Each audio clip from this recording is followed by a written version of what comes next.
today about the difference between alternative medicine and complementary medicine. I guess when I was young and had my druthers, I used to resent the establishment. And I really moved toward that which was less accepted.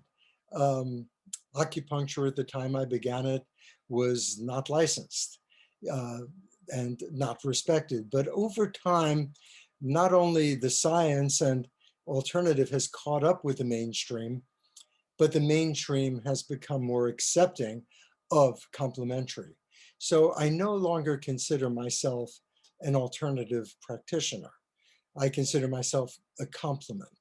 Complementary medicine is taking the best of the East, taking the best of the West, and finding that which works most efficiently to support someone's health and help them through the process of resolving disease if it's present, preferably preventing disease. That's in Chinese medicine, higher medicine. But the West has always been incredibly good at dealing with trauma. If you break your bone, you do not come to someone like me. You go to the hospital and they have the wherewithal to really take care of that trauma. If you have a heart attack, go to the hospital. If you have blocking in the arteries, it depends how much. Maybe that's where it's a juggle where complementary medicine can clear the arteries slowly, but under the supervision of a doctor or a cardiologist. If you need rotor-rooter, we get that. You can get stents. So it's really the best of both worlds that we use. But the key is that your body has the ability to heal itself. And a good complementary practitioner will treat chronic disease, which Western medicine is really poorly equipped to do. They're very good at giving you something for this symptom, something for that symptom, and all of those somethings that can create a toxicity within the body of drugs. So if we can find a way from within to support the body to balance itself, and we see that every day. So again, we want the best of both worlds.